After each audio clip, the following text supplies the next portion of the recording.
अफजल साहब हमें एक्सप्लेन करें, शाम को आपके वजीर आजम ने बड़े दावे किए कि जनाब मामला तय हो गए हैं, ख़त्म हो गया। अभी इतलाएं वहाँ से हमें डिफरेंट आ रही हैं कि अभी भी हालात मुजफ्फराबाद में ख़ास तौर पे कशीदा हैं। जी बिल्कुल आमर साहिबा, आपने बहुत तफसील से जो है आज़ाद कश्मीर के इस इशू को जो है वो अपने प्रोग्राम में जगह दी है।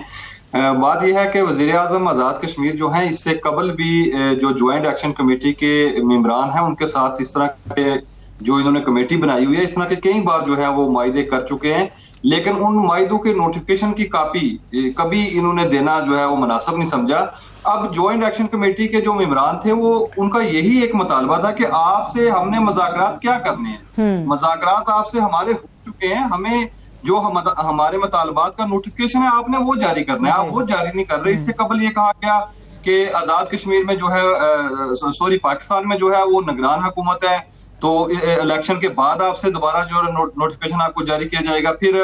पाकिस्तान में इलेक्शन हो गए, एक जो है गवर्नमेंट आ गई वहां पे, और अब जाके जो था, इसके बावजूद भी यही लॉलीपॉप दिया जा रहा था वज़ीर आज़म आजाद कश्मीर की जानिब से, अपनी कैबिनेट की जानिब से। अब आप ये कह रहे हैं वहां पे एतबार का मामला है, वो कहते हैं कई दफा हमारे साथ पहले भी ये ज़बानी वादे कर लेते हैं, हमें इन राइटिंग ये जो आप ऐलान कर रहे हैं टेलीविजन के ऊपर, हमें इन राइटिंग दें, ये कह रहे हैं आप? जी, उनका ये मुतालबा था कि हमने वजीर आजम के साथ तो हमारे मुज़ाकरात ही नहीं है, हमने चीफ सेक्रेटरी को जो है वो रीजनेबल समझते हैं जो आजाद कश्मीर के हैं, वो हमें नोटिफिकेशन आके दे दें, हमारे साथ वो मुज़ाकरात करें। अब गुज़िश्ता जो शब थी वहां पे चीफ सेक्रेटरी साहब रावला कोर्ट में, क्योंकि ये सारा जो आपने कश्मीरियों की तारीख भी बताई है, तो ये सारा लाइन ऑफ कंट्रोल का इलाका था, तो मीरपुर से कोटली से रावला कोट, चकसवारी, इसी तरह से मीरपुर, ये सारा जो इनका जो मुजाहिदीन का जो लॉन्ग मार्च था, ये सारा रावला कोट जमा हो रहा था। रावला कोट से इन्होंने आगे फिर मुजफ्फराबाद की जानब जाना था, तो रात को रावला कोट में ये मुज़ाकरात होते रहे, लेकिन उसके बाद जो है ये 4 घंटे तक ये मुज़ाकरात जो है जारी रहे। लेकिन जो टेबल टॉक थी वो यही थी कि एक ही बात थी कि हमें नोटिफिकेशन दें, हम यहाँ से ही इस मुजाहिरे को खत्म करते हैं, लॉन्ग मार्च को खत्म करने का ऐलान कर देते हैं। लेकिन चीफ सेक्रेटरी साहब ने ये कह दिया जी कि मेरे सुबह जो है इसके ऊपर बात करेंगे, तो फिर ये लॉन्ग मार्च के जो ज्वाइंट एक्शन कमेटी के मेंबरान थे उन्होंने लॉन्ग मार्च को मुजफ्फराबाद की जानब मुंतकिल कर दिया, और ये कह दिया उसी टाइम 11 बजे उन्होंने वहां से अपनी मूवमेंट जो है वो शुरू कर ली। उसके बाद वजीर आजम ने आजाद कश्मीर ने प्रेस कॉन्फ्रेंस की। प्रेस कॉन्फ्रेंस करने के बाद जब ज्वाइंट एक्शन कमेटी से मैंने राब्ता किया, तो उनका ये कहना था कि अभी तक हम इस नोटिफिकेशन को पढ़ रहे हैं, हमारे 2 मुतालबात तो इसके अंदर माने नहीं जा रहे, जिसमें एक ये था, उसका नोटिफिकेशन के अंदर जिक्र नहीं, जिसमें एक ये था कि 10 से ज्यादा माह तक जो आजाद कश्मीर के शहरी हैं उन्होंने हमारे साथ तावन किया हुआ है, एहतजाज पे हैं, वो बिजली के बिल जमा नहीं करवा रहे। आपसे हमारा ये था कि जब भी मुज़ाकरात होंगे आप बकाया जात वसूल नहीं करेंगे उनसे, नोटिफिकेशन के अंदर ये चीज नहीं है। दूसरा, आपसे ये कहा था कि हुकूमती मराद जो हैं उसके वो आपसे वापस ली जाए या आदि की जाए, वो भी आपने उसके नोटिफिकेशन के अंदर ये भी जिक्र नहीं है। तो हम जी एक डिमांड जो है, एक डिमांड मैं जो कह रहा हूँ कि सारा फोकस जो है आटे और बिजली के हो गया, वो भी बड़ी जायज़ है, बस ये कि हुक्मरान तबके और अफसरशाही को गैर ज़रूरी मराद का मुकम्मल खात्मा किया जाए। तो ये सारी हुकूमत जो बनाई गई, तो वो तो वजारतों के पीछे और मराद के पीछे, झंडे की गाड़ियों के पीछे बनी, अगर वो ले ली गई तो फिर ये हुकूमत का फायदा क्या, वजीर बनने का क्या मजा? अब अमर साहब बिल्कुल आप ठीक कह रहे हैं, ये भी चीजें जो है ना इसी के ऊपर वो अड़े हुए थे कि आपने मुराद का कहीं पे जिक्र ही नहीं किया कि ये वापस होनी चाहिए। इसके बाद जो है वो जो मुजाहिरीन थे जो कोहाला पुल के ऊपर थे वो मुजफ्फराबाद में दाखिल हो गए। एक अफजल साहब, ये एक तनकीद ये आ रही है कि वो कहते हैं कि जनाब अभी देखिए आपकी जो वीट है वो पहले ही वो 6300 मन की बजाय 3100 मन थी, अब 1100 मन जो मजीद करके 2000 मन पे कर दी है, वो डिमांड भी मान ली है आपकी, और आपका जो है बिजली का भी जो 300 यूनिट से ऊपर है 6 रुपये पर यूनिट कर दिया है। तो अब ये बेसिकली ये आप कह रहे हैं कि वो कह रहे हैं कि एतबार नहीं है, इन राइटिंग दे, क्योंकि ये गवर्नमेंट जिस तरीके से बनाई गई है, वजीर आजम बनाएंगे, ये वजह है, ये फैक्टर भी है, डिसएम्पावरमेंट का भी है कि जिस तरीके से वहां लोटागर्दी हुई है, ये मामला। आमिर साहब वो ये मुजाहिरीन ये कहते हैं, जो उनके लीडर हैं वो ये कहते हैं कि जो हुकूमती मराहत है उसका नोटिफिकेशन तो जारी किए हैं गवर्नमेंट ने, आटा सस्ता करने का, और ये सारे नोटिफिकेशन मौजूद है, उसमें दर्ज हैं, उसमें एक जो है वो बिजली के बकाया जात की माफी के लिए कोई भी